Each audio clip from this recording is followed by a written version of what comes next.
PR পদ্ধতিতে নির্বাচন হবে কিনা এ প্রশ্নের ফয়সালা করতে গণভোট চেয়েছে জামায়াত ইসলামী ও চরমোনাই পীরের নেতৃত্বাধীন ইসলামী আন্দোলন। এই দুই দলের সঙ্গে যুগপৎ আন্দোলনে নামা অপর 5 দলও নির্বাচনের আগে জুলাই জাতীয় সনদ বাস্তবায়নের সাংবিধানিক আদেশ এবং গণভোট চায়। গতকাল বৃহস্পতিবার এই দলগুলো রাজধানীতে সমাবেশ এবং বিক্ষোভ মিছিল করে এসব দাবি জানায়। জামায়াত বায়তুল মোকাররম জাতীয় মসজিদের দক্ষিণ গেটে সমাবেশ করেছে। ইসলামী আন্দোলন এবং মামুনুল হকের নেতৃত্বাধীন বাংলাদেশ খেলাফত মজলিস উত্তর গেটে কর্মসূচি করেছে যথাক্রমে দুপুর ও বিকেলে। প্রেস ক্লাবের সামনে বিকেলে বিক্ষোভ করে খেলাফতে মজলিস, খেলাফত আন্দোলন, নিজাম ইসলামী পার্টি। বিজয়নগর পানির ট্যাঙ্কের মোড়ে সমাবেশ করে জাতীয় গণতান্ত্রিক পার্টি।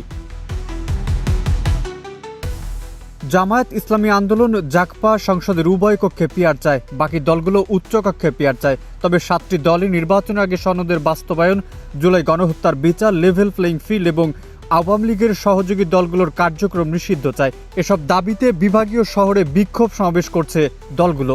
এক্সট্রিম মশার কয়েল প্ল্যান্ট ফাইবার দিয়ে তৈরি, ডেঙ্গু, চিকুনগুনিয়া বাহি সহ যে কোনো মশার বিরুদ্ধে দেয় এক্সট্রিম সুরক্ষা। নির্বাচনের পর গণভোটে রাজি হলেও বিএনপির সাংবিধানিক আদেশ জারি করে সংসদের বাইরে সংবিধান পরিবর্তনের বিপক্ষে। দলটি চায় সংসদের সংবিধান সংশোধনের পর গণভোটে জনরায় নিতে। প্রধান উপদেষ্টার নেতৃত্বাধীন ঐকমত্য কমিশন নির্বাচনের সঙ্গে গণভোটের প্রস্তাব করেছে। জামায়াত নির্বাচনের আগে গণভোট চায়। এই সংস্কারের বিষয়গুলোকে জুলাই সনদ অন্তর্ভুক্ত করে এটাকে কনস্টিটিউশন অর্ডার, সংবিধান আদেশ দিয়ে এবং গণভোটের মাধ্যমে নির্বাচনের আগেই আইনি ভিত্তি দিতে হবে। তাহলে দেশ একটি মহা দুর্যোগের দিকে পড়ে যেতে পারে।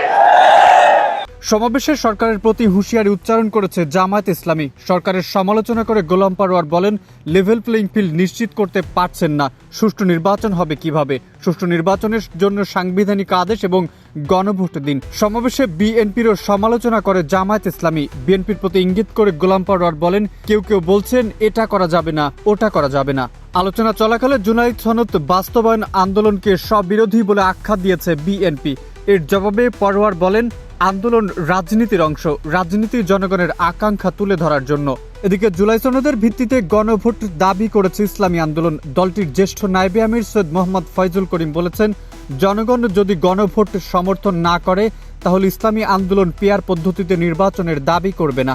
বিএনপির সমালোচনা করে ফয়জুল করিম বলেন, পিআরের দাবিতে আন্দোলন করতে চাই না। বিএনপি যদি জনগণের উপর আস্থা রাখে তাহলে পিআরে কি সমস্যা? তারা 90% ভোট পেয়ে 270 আসন নিয়ে এককভাবে দেশ পরিচালনা করুক, কিন্তু বিএনপি জনতার উপর আস্থা রাখছে না কেন? এই ছাত্র জনতার আন্দোলনের সাথে আমরা সম্পৃক্ত না, আপনি তাদেরকে গুরুত্ব দেবেন।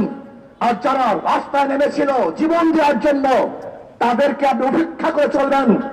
আপনি নিরপেক্ষ নন, আপনি নিরপেক্ষতা হারিয়ে ফেলেছেন, কোন একটা দলের দিকে ঝুঁকে পড়েছেন। আপনি জানেন বাংলাদেশের মানুষ যদি জাগ্রত হয়, কোন জালেমকে কোনদিন রক্ষা করে না, রক্ষা করতে দেবেন ইনশাআল্লাহ। জামায়াতের সঙ্গে যুগপৎ আন্দোলনের বিষয়ে ফয়জুল করিম বলেন, যুগপৎ আন্দোলন কারো নেতৃত্ব হয় না, কিন্তু কেউ কেউ যুগপৎ আন্দোলনকে বিশেষ দলের নেতৃত্ব চলছে বলে বর্ণনা করছেন, যা যথার্থ নয়। ঐকমত্য কমিশনে আলোচনা চলাকালে কেন আন্দোলন? বিএনপির এমন সমালোচনার জবাবে ফয়জুল করিম বলেন, আলোচনায় পিআর মানতে ব্যর্থ হয়েছি, তখনই রাজপথে এসেছি। ঐকমত্য কমিশন বলে, ওপরের নির্দেশে পিআরকে এজেন্ডাভুক্ত করতে পারছে না। জানতে চাই কারা সেই ওপরের থাকা শক্তি।